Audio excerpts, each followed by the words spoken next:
Bab 116, Pria Tua Misterius 3. Penjaga perpustakaan itu mendengus dingin, tetapi dia tidak mendongak. Tidak ada artinya, orang-orang di benua ini terlalu berpikiran sempit sehingga mereka memperlakukan penyihir seperti momok besar dan menghindarinya seperti wabah. Orang-orang tidak berguna itu bahkan tidak mengerti betapa kuatnya penyihir. Nada bicara lelaki tua itu dipenuhi dengan hasrat terhadap para penyihir. Itu hanya pemahamanmu. Sekarang jalan seorang penyihir sudah usang. Kau tidak akan bisa lagi menemukan orang yang ingin belajar menjadi penyihir di seluruh benua Brilliance. Ouyang Huanyu tidak bisa menahan rasa sesal. Kenapa? Apa kau ingin menghancurkan divisi penyihir? Jangan berasumsi bahwa aku tidak tahu situasinya. Divisi Magus kelebihan populasi, dan kau berpikir untuk menghancurkan divisi penyihir demi para siswa itu. Orang tua itu mendongak, dan matanya yang tajam dipenuhi amarah. Jalan seorang penyihir akan mati di tangan orang-orang bodoh itu. Ouyang Huanyu tersenyum dan berkata, jangan cemas. Aku ingat apa yang telah kujanjikan padamu. Selama kamu berada di Akademi Saint Laurent, divisi penyihir tidak akan pernah dikeluarkan dari akademi. Orang tua itu menundukkan kepalanya hanya setelah dia mendengar jaminan Ouyang Huanyu dan terus menyibukkan dirinya dengan pekerjaan perbaikannya. Kalau saja ada orang yang mendengar pembicaraan mereka, rahang mereka mungkin akan ternganga karena terkejut. Ouyang Huanyu yang terkenal di dunia begitu sopan terhadap lelaki tua biasa itu. Sungguh sulit dipercaya, bahkan jika dia bertemu dengan Kaisar Kekaisaran Longsuan, Ouyang Huanyu mungkin tidak akan bersikap sopan. Jika tidak ada yang lain, kau boleh pergi. Selain penyihir, kami tidak menerima orang luar, terutama Magus. Lelaki tua itu mengusirnya dengan kasar. Ouyang Huanyu disambut dengan dingin, tetapi dia tidak marah dengan ketidaksopanan pengurus itu. Akan tetapi, sebelum dia pergi, dia berkata, divisi herbalis telah mencapai beberapa keberhasilan. Saya yakin mereka akan berhasil memproduksi benda itu jika mereka diberi lebih banyak waktu. Setelah berkata demikian, Ouyang Huanyu meninggalkan menara penyihir yang kosong. Bahkan jika mereka berhasil memproduksinya, lalu kenapa? Orang tua itu melihat buku-buku di dalam ruangan, dan matanya tampak suram. Profesi yang dulunya paling kuat di benua Brilliance telah jatuh ke dalam kesulitan seperti itu saat itu. Dia tahu lebih baik daripada siapapun tentang banyaknya buku keterampilan di seluruh menara Warlock. Selama ada satu siswa yang bersedia menapaki jalan seorang Warlock, dia memiliki keyakinan penuh bahwa dia dapat mendidik siswa itu menjadi seseorang yang melampaui semua elit di Akademi Saint Laurent. Namun, apakah masih ada orang yang bersedia menjadi penyihir? Lelaki tua itu mengerutkan kening. Tiba-tiba ia berpikir dan berjalan cepat ke lantai 2 menara penyihir. Ia ingin memeriksa tumpukan buku yang telah ia taruh di rak buku tadi malam. Semua buku berada di tempat semestinya, kecuali sebuah buku catatan yang tampak biasa saja. Anak muda itu benar-benar mengambilnya. Orang tua itu sedikit terkejut, tetapi kegembiraan yang intens muncul di matanya yang buram pada detik berikutnya. Jika dia tidak tahu lokasi setiap buku di menara penyihir, dia tidak akan pernah menemukan dua buku yang berada di tempat yang salah sekitar 10 hari yang lalu. Sejak saat itu, dia tahu bahwa menara penyihir telah menyambut murid pertamanya setelah bertahun-tahun. Jika dia tidak memperhatikan buku-buku yang dengan hati-hati dikembalikan ke lokasi aslinya, dia tidak akan pernah menemukan bahwa buku-buku itu telah dipindahkan. Dia mengamati situasi tersebut selama beberapa hari lagi sebelum dia mengonfirmasikan pikirannya. Sejak saat itu, ia mulai memperhatikan buku-buku keterampilan yang dipilih untuk dibaca oleh para pemuda. Kemudian ia menyadari bahwa pemuda yang tidak diminta itu seperti bayi yang baru saja melangkah ke jalan seorang penyihir. Bab 117, Tes Alokasi Kelas 1. Orang tua itu sangat gembira, tetapi ia menjadi khawatir tak lama kemudian. Sudah bertahun-tahun divisi penyihir tidak memiliki murid. Tak diragukan lagi, murid itu berasal dari divisi lain. Akan sulit bagi murid dari divisi lain untuk menapaki jalan seorang penyihir, terutama jika mereka mencoba melakukannya tanpa bimbingan seorang guru. Itulah sebabnya dia menaruh buku catatan berbahan kulit domba itu di tempat yang mudah terlihat. Buku catatan yang tampak biasa itu bukanlah sesuatu yang seharusnya berada di lantai 2. Sebaliknya, itu adalah harta karun berharga yang bisa ditemukan di lantai 20, tingkat tertinggi di perpustakaan. Singkirkan, singkirkan, buku-buku itu seharusnya diberikan kepada orang-orang yang dapat menggunakannya. Itulah makna keberadaan mereka. Orang tua itu memperlihatkan senyum gembira untuk pertama kalinya, dan ekspresinya dipenuhi dengan harapan. Anak muda, aku harap kamu tidak menyia-nyiakan usahaku yang susah payah. Shen Yanxiao berpikir bahwa buku catatan kulit domba adalah barang bagus. Dia bingung mengapa buku catatan yang rinci dan sistematis itu hanya diletakkan di lantai 2. Dengan benda di tangan, Shen Yanxiao dengan tidak sabar membaca 2 kutukan kombinasi yang tercatat dalam buku. Salah satu kutukan itu disebut Enervation. Kutukan itu terdiri dari 5 kutukan tunggal, lambat, lemah, berdarah, buta, dan distorsi. Efek yang dihasilkan adalah melemahkan musuh dan membuat mereka menjadi lebih rendah dari orang biasa. Intensitas kutukan bergantung pada perbedaan antara kekuatan pengguna dan korban. Jika lawan lebih lemah atau setara dengan pengguna, maka mereka akan segera menjadi sampah yang bergerak lambat dan tidak berdaya yang tidak dapat menyerang. Selama level lawan tidak melebihi 3 level lebih tinggi dari pengguna, maka mereka masih bisa melemahkannya. Namun, jika lawan berada 5 level di atas pengguna, maka kutukan tersebut sama sekali tidak akan efektif. Kutukan lainnya disebut Illusion Construct, dan terdiri dari 4 kutukan tunggal, distorsi, kabur, kebingungan, dan ilusi. Efek kutukan akan lebih kuat jika ada lebih banyak kutukan tunggal dalam kombinasinya.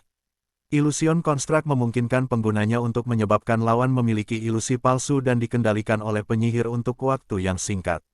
Dibandingkan dengan kutukan Enervation, Illusion Construct sedikit lebih mudah. Namun, jika digunakan dengan baik, ia mampu melakukan pembunuhan secara diam-diam. Shen Yanxiao dapat dengan mudah mengakhiri hidup seseorang dengan kutukan Illusion Construct. Meskipun kedua kutukan itu tidak akan menimbulkan kerusakan parah pada korbannya, efek sampingnya cukup mencengangkan. Itu adalah alat penting yang dapat digunakan untuk melancarkan serangan diam-diam pada korban yang tidak menaruh curiga. Tidak heran orang-orang di benua Brilliance membenci penyihir. Bagaimana jika seseorang ceroboh dan membiarkan penyihir musuh memberikan kutukan Enervation pada mereka?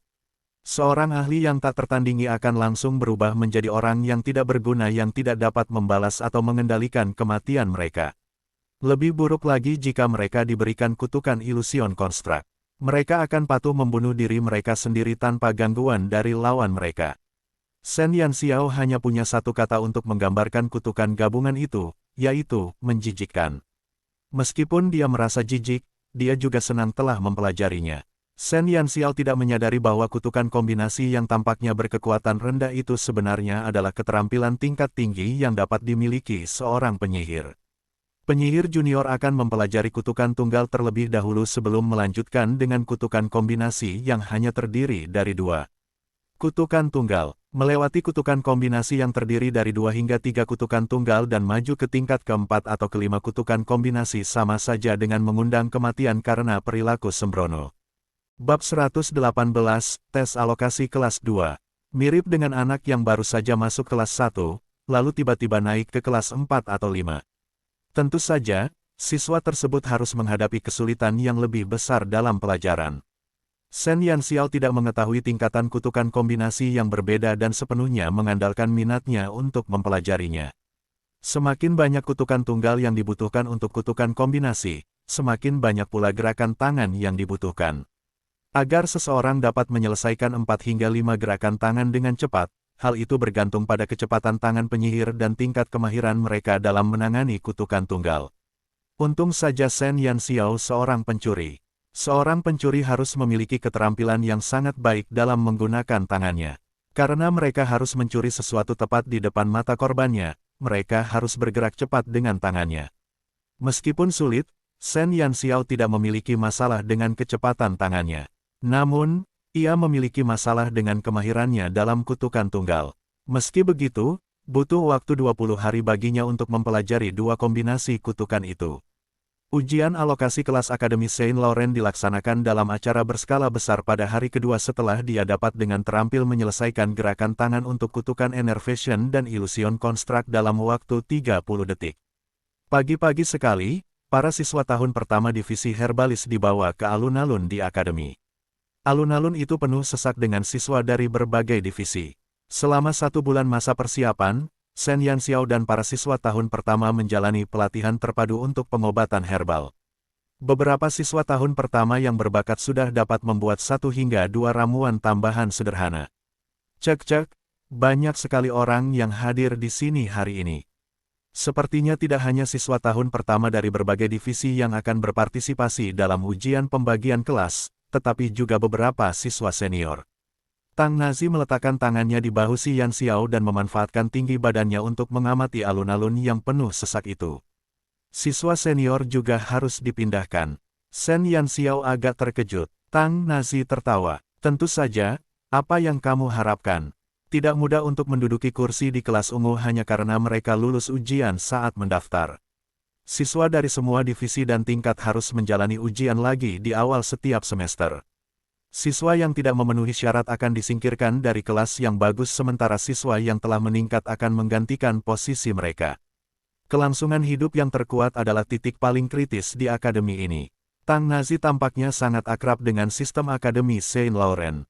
Yang terkuat yang bertahan hidup, ini bagus. Sen Yan Xiao mengangkat alisnya. Metode Akademi Saint Laurent sangat bijaksana.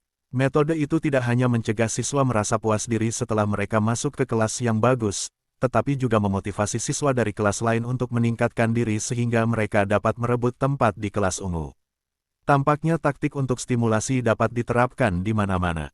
Hei, aku melihat Qian Sani dari divisi pendeta. Mata Tang Nazi tiba-tiba berbinar. Sen Yan Xiao melihat seorang wanita muda mengenakan jubah panjang ungu tua saat mengikuti arah pandang Tang Nazi. Kulitnya putih bersih dan pinggangnya ramping. Matanya yang cerah dan indah sangat memikat. Meskipun dia berdiri di tengah kerumunan, orang bisa langsung mengenali wanita cantik seperti dia. Jangan meremehkannya hanya karena dia seorang wanita. Dia telah menduduki posisi kedua di divisi pendeta selama setahun ini, dan kemampuannya hanya kalah dari si brengsek itu, Yan Yu. Tang Nazi tersenyum santai dan santai saat pemuda berdarah panas. Itu langsung berubah menjadi seorang playboy. Dia juga gadis cantik di divisi pendeta. Jadi, bagaimana menurutmu? Dia cantik, kan? Aku sudah menyukainya sejak aku mendaftar di sekolah ini. Bab 119, Tes Alokasi Kelas 3. Bibir Sen Yan Xiao berkedut. Dia selalu merasa bahwa Tang Nazi adalah seorang pemuda yang penuh gairah dengan mimpi dan aspirasi. Namun, dia menemukan bahwa dia juga seorang cabul. Apakah kamu meneteskan air liur hanya karena melihat seorang senior dari divisi pendeta? Sudah cukup, kumohon. Tang Nazi menggelengkan kepalanya dan menatap tubuh mungil Sen Yan Xiao yang rapuh ketika dia tidak mendapat reaksi apapun darinya. Kamu masih terlalu muda. Kamu tidak mengerti dunia orang dewasa. Saat kamu sudah dewasa, aku akan membawamu berkeliling untuk merasakan dunia kenikmatan sensual, dan merasakan kelembutan keindahan.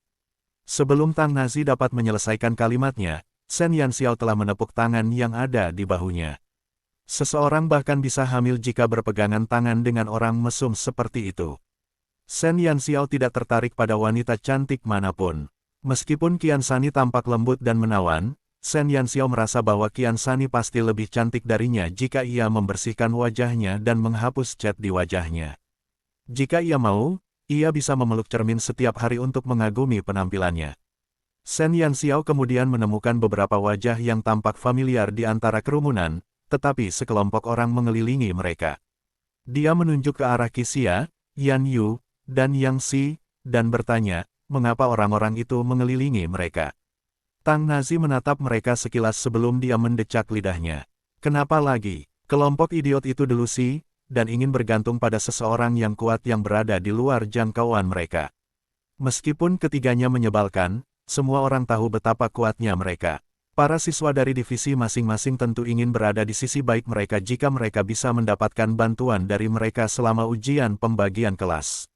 Sen Yan Xiao melihat ke arah pemandangan itu dan melihat beberapa wanita cantik dengan penampilan menawan dan tubuh berlekuk dari berbagai divisi yang hampir saja melemparkan diri mereka ke arah ketiga orang itu. Beberapa dari mereka bahkan menjulurkan 2 gumpalan daging di dada mereka untuk digosokkan ke lengan mereka. Kesejahteraan seorang sarjana super. Tak lama kemudian, dia melihat sekelompok orang lain telah mengelilingi beberapa pemuda lainnya. Siapa dia? Sen Yan Xiao menunjuk ke arah seorang pemuda sombong dengan lencana pemanah yang disematkan di dadanya. Bos divisi pemanah, Meng Yiheng. Orang tolol yang menganggap dirinya nomor 1 di dunia. Tang Nazi mendengus. Bagaimana dengan dia? Shen Yanxiao menunjuk ke seorang pemuda lain yang dikelilingi oleh siswa senior tahun kedua dan ketiga dari divisi herbalis. Orang nomor 1 di divisi kita, Sang Guan Xiao. Seorang cabul dengan kasus misofobia parah. Bagaimana dengan dia? Bakat paling menonjol saat ini di divisi ksatria, Cao Su. Dia tidak mungkin bisa menduduki posisi nomor 1 jika ada lebih banyak orang di divisi itu. Orang bisa mendengar nada meremehkan dalam suara Tang Nazi saat dia menggambarkan Cao Su. Shen Yanxiao tahu bahwa Tang Nazi terkadang sombong, tetapi dia hanya mengejek Meng Yiheng dan Sang Guan Xiao dalam 1 atau 2 kalimat.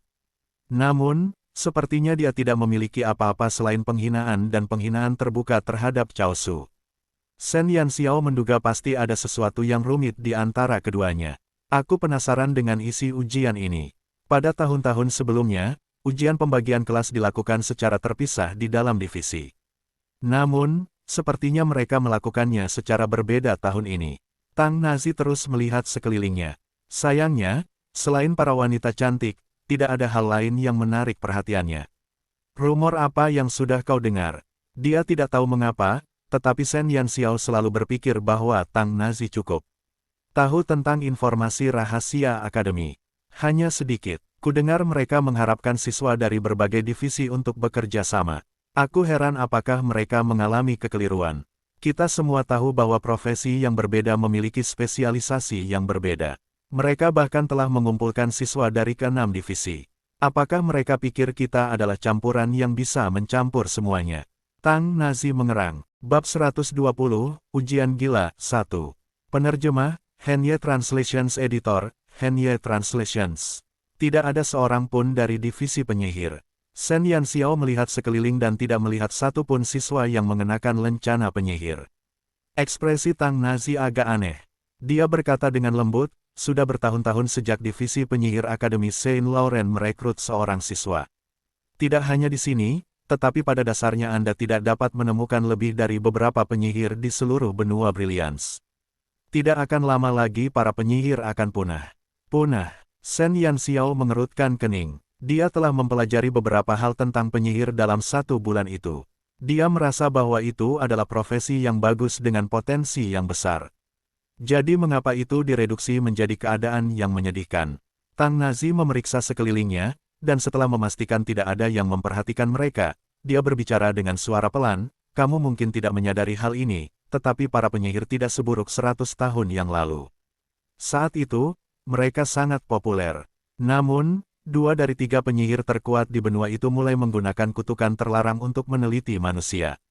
Mereka menyebabkan kematian banyak ahli yang kuat dan ketika penelitian itu terbongkar, alam dewa mengirim orang untuk menangkap mereka. Sejak saat itu, para penyihir telah menjadi sinonim untuk kejahatan. Kutukan terlarang. Apakah ada yang seperti itu di antara keterampilan sang penyihir? Ya, mereka menggunakan kutukan untuk mengubah manusia. Kudengar mereka mencoba menggabungkan binatang ajaib dengan manusia. Memikirkannya saja sudah menjijikkan. Kita hentikan saja pembicaraan ini.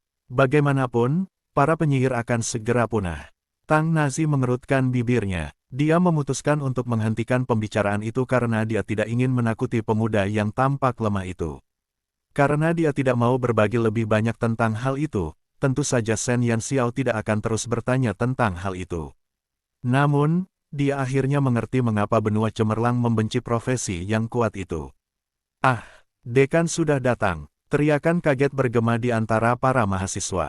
Di bawah perhatian semua orang, Ouyang Huanyu yang berjubah panjang perlahan berjalan ke panggung tinggi di alun-alun. Dia tampak gagah seperti dewa, dan tidak ada sedikit pun tanda kelelahan di wajahnya yang sudah tua. Bahkan para siswa yang berdiri paling jauh dari panggung dapat merasakan auranya. Alun-alun yang ramai seketika menjadi sunyi saat semua orang memandang Ouyang Huanyu. Tang Nazi begitu bersemangat, matanya memancarkan cahaya. Jika yang menjadi perhatiannya adalah seorang wanita cantik dan bukan lelaki tua itu, Shen Yanxiao bertanya-tanya apakah dia akan menerkam ke arah itu. Bisakah kamu lebih tenang dan kalem? Shen Yanxiao mengerutkan kening. Tang Nazi memiliki selera yang tidak biasa. Tang Nazi menepuk kepala Shen Yanxiao pelan. Kau tidak tahu apa-apa. Tahukah kau siapa lelaki tua di atas panggung itu? Dia adalah dekan Akademi Saint Laurent dan juga magus terkuat di Kekaisaran Longxuan. Satu-satunya guru yang telah mencapai level Archmagus Agung Bintang 3. Archmagus Agung, sudah lama sejak Shen Yanxiao tiba di dunia itu. Meskipun pengetahuannya masih kurang, dia tidak asing dengan istilah itu. Setiap profesi memiliki pembagian levelnya sendiri. Setelah peringkat ke-6 dalam sihir dan aura pertempuran, semuanya akan dimulai dari nol lagi. Setiap 5 level berarti seseorang akan naik satu peringkat lebih tinggi. Untuk profesi magus, levelnya akan dimulai dari magus-magus. Kemudian akan diikuti oleh magus junior, magus menengah, magus senior, dan magus agung. Jika seseorang dapat mencapai titik puncak profesi itu, maka mereka akan mencapai peringkat Archmagus. Namun, Ouyang Huanyu adalah Archmagus Agung, posisi yang satu tingkat lebih tinggi dari Archmagus.